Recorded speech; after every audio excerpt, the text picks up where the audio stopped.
Hey guys, good afternoon and welcome back to the Quantum Consciousness coaching platform.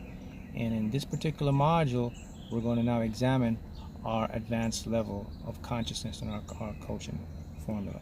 All right.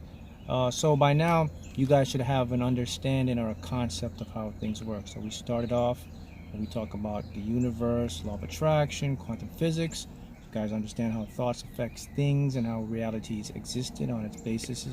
Okay, and then we moved on to our minds. We talk about our subconscious, our conscious mind, and also that critical faculty part of our mind, known as the psychological filter part of our mind. So now you know how each minds work and how limiting beliefs can stop you in the subconscious mind, right? Now we're going to move on to the next level, which is now we're going to work on now what we call the ego. The ego resides in the conscious part of our minds, okay? And this is a huge stop for us to manifest our desires. Right, so let's talk about the ego. So I'm going to show you now how you can disengage your ego. Okay, and the first part is, so what is the ego? Okay, the ego is in the conscious mind. Our conscious mind is responsible for rationalizing, analytical. It's the thinking mind. It's always the thinking mind. Okay, our ego basically has a development and it has a personality that it says that's who you are. It thinks you are, rather. So your ego basically is when you look in the mirror and you see yourself, you see your faults, you see your achievements, you see what you cannot do. That's all attributed to the ego. The ego has pride, it's competitive, has judgment, it's jealousy, it's envy. It's all the negative aspects of what the higher mind is, okay? So what's the purpose of the ego? Basically, and this is all you really need or desire to know about the ego. The ego's primary objective is driven on survival.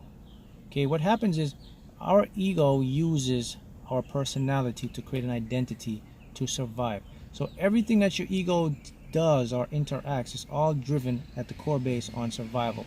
So when it uses these things, your ego will use fear, doubt, worry, and all these emotions are driven on the factor to survive. Okay, that's what the ego does. So it uses these emotions. And now an emotion is just your body's response to the mind, to your consciousness or to the conscious mind. So keep that in mind. The ego uses these attachments or these emotions to drive you. So let's run an experiment right now. I'm going to show you how you are not the mind. See, the biggest trick that our ego plays on us is that it makes us believe that we are it or we exist together. You are not the thinking mind. See guys, once you can detach yourself from the thinking mind, once you stop the mind from thinking, a new level of consciousness rises, a new level of knowledge, intelligence. And this level of knowledge and intelligence, you're now in the realm of the higher mind. This is where you get the answers, the intuition, the nudges, the desires, the dreams, the aspirations, and the guide to create and manifest your desires. This all resides when we shut off the thinking mind. So let's do that now. Let's show you how it works. So what I want you to do, I want you to basically now just close your eyes, okay, and watch the thoughts in your head.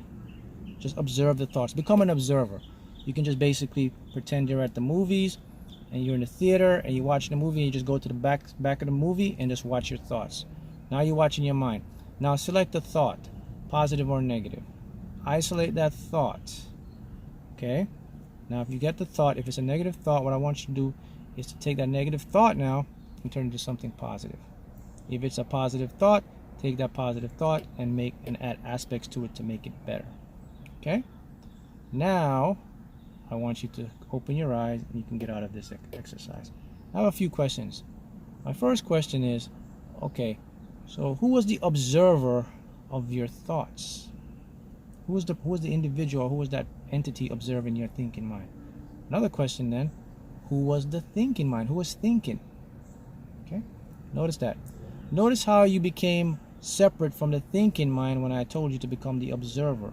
You came out of the mind, yet your mind was still thinking. Congratulations, you've just detached from your ego. See, that's all it is.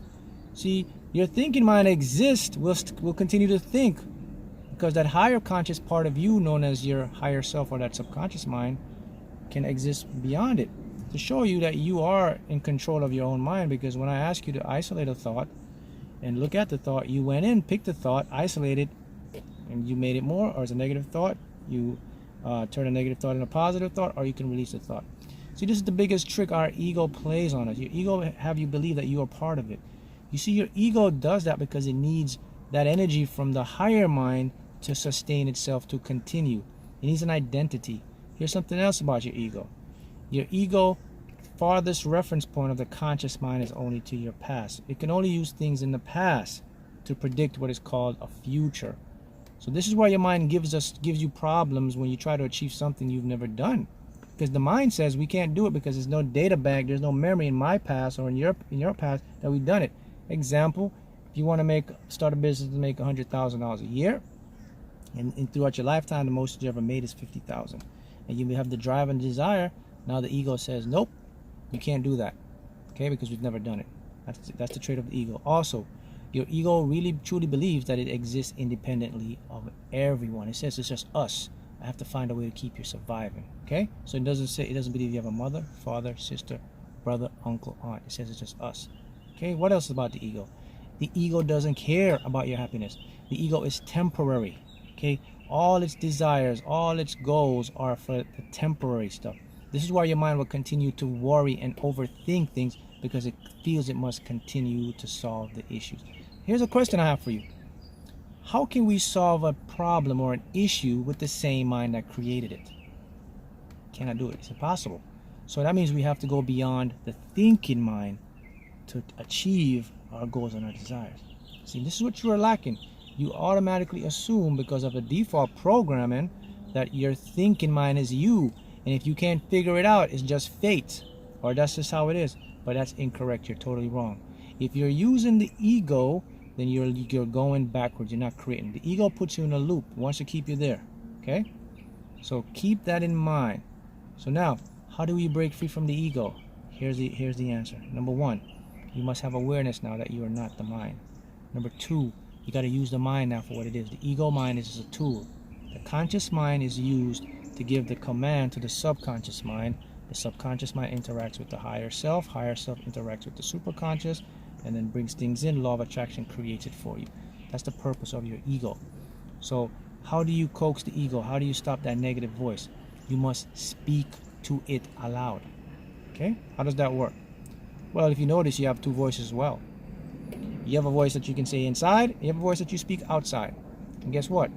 They both have ears. Outside you can hear your own voice. Inside as well you can hear your own voice, but yet inside you don't have ears inside, right? So think about that. So your inside voice is primarily hijacked or used by the ego. Okay? So that little voice in your head that says you can't do it, you're never going to make it, you're no good, you can't achieve any of your goals and your desires, that's the ego's voice. That's the voice you want to detach. So how do you do this? Anytime your mind says, when you're visualizing your goals, as you learn to visualize, and the mind will come in and try to figure out how it's going to be done, when it's going to be done. This is where you use your outer voice. You must say either thank you, but it's going to be okay. Outer voice. Or you can say thank you, but I'll figure it out as I go. Or you can say thank you, but I only choose to allow thoughts that make me feel good to enter my mind. See that once you use that outer voice, it's a trick about your mind. Your mind cannot focus on two things at one time. So if your ego's there starting trouble and saying all these negative things, and the minute you use your outer voice and say thank you, but it's going to be okay, that negative thought it was focusing on, it drops it now and focuses on your outer voice, because your outer voice is unique. Our minds will always run to the newest, to the thing that's very unfamiliar. It's an inquisitive mind. That's the power of your outer voice. So you can either say it under your breath. If you're in public, say it under your breath. You're at home, speak to it, and you will see a huge difference. This is how you start to negate your ego.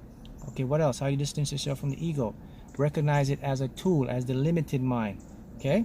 That's how you get out of the ego. Okay? So once you achieve this goal, then you will see things start to change for you. Because now you become separate of it, and now you realize the ego is just that part of me, okay, that is used for conscious thinking. Use the ego for what it's primarily derived for. Practical purposes in your life. Okay? And then keep your mind and keep yourself in the present moment. This present moment is the most important point. It's our point of power. Now what else? There's another aspect to the ego. Our ego uses time as a trap or a trick. Linear time. Now, time does exist, but here's how it exists. It exists in this one-dimensional form known as the present moment of now.